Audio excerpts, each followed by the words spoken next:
পৃষ্ঠা 41। তোমাদের আজ পড়াবো হচ্ছে 8 আর 9 নং। 8 নংয়ে কী আছে চলো দেখি। রুমার 945 টাকা আছে, রুমার থেকে আসা 215 টাকা কম আছে। তাদের টাকা একত্রে করলে ময়নার টাকা সমান হয়। ময়নার কত টাকা আছে? এখানে আমরা কিভাবে সাজাবো দেখো।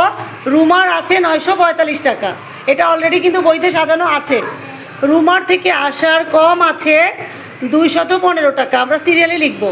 এক লাইনে এটা ধরানো যায় না দেখে, খেয়াল করো, এক লাইনে এটা ধরানো যায় না দেখে আমরা উপরে নিচে লিখি, ঠিক আছে? নিচে লিখবো আসার আছে, এটা বিয়োগ করলে কি হয়? কম বেশি পার্থক্য গতকালকে বুঝিয়েছিলাম, কম বেশি পার্থক্য করতে গেলে বিয়োগ করতে হয়। তাহলে কত আছে? 730 টাকা। রুমা এবং আশার টাকা একত্রে রাখলে ময়নার টাকা সমান হয়। দেখো সবাই, বইতে আমরা এই লাইনটা পেয়েছি অলরেডি আমরা এই লাইনটা পেয়েছি যে রুমা এবং আশার টাকা একত্রে রাখলে ময়নার টাকা সমান হয়। রুমার আছে 945 টাকা, আর আশারটা আমরা কত পেয়েছি? 730 টাকা পেয়েছি না? 730 টাকা পেয়েছিলাম আশারটা। এখন দুইটাকে একসাথে করলে কত হবে? রুমার আছে 945 টাকা, আশার আছে 730 টাকা।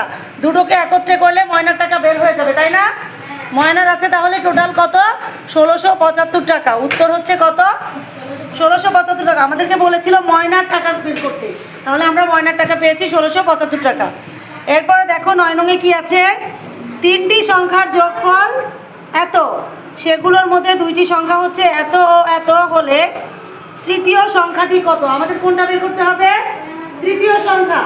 কোনটা বের করতে হবে? তৃতীয় সংখ্যা বের করব। তাহলে আমরা প্রথমে কি লিখবো? যে প্রথম সংখ্যা এত, নিচে লিখবো দ্বিতীয় সংখ্যা এত। প্রথম সংখ্যা আমরা লিখলাম এত, দ্বিতীয় সংখ্যা লিখলাম এত। এখন এই দুটো সংখ্যাকে কি করব? যোগফল বের করতে বলেছে না? তাই লিখবো দুইটি সংখ্যার যোগফল। দুটো যোগ করলে কি হয়? এটা পাওয়া যায়, তাই তো? দুইটা সংখ্যা যোগ করে আমরা এটা পেয়েছি।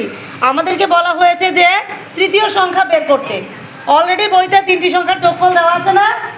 এই যে দেখো, বইতে কিন্তু তিনটি সংখ্যার যোগফল একসাথে এখানে দেওয়া আছে। তো আমরা সেটা লিখে নিব এবং দুইটি সংখ্যার যোগফল করে যা পেয়েছি সেটাকে নিচে লিখে দিব। দুইটি সংখ্যার যোগফল প্রথমে লিখব 3 সংখ্যার যোগফল, তারপরে লিখব 2 সংখ্যার যোগফল। এখন আমরা নিচে দাগ দিয়ে কি বের করব? তৃতীয় সংখ্যা। কি বের করব? তৃতীয় সংখ্যাটি বের করব। এই জন্য কি করতে হবে? প্রথম তিনটি যে সংখ্যা ছিল তার থেকে দুইটি সংখ্যাকে বিয়োগ করতে হবে। কি করতে হবে?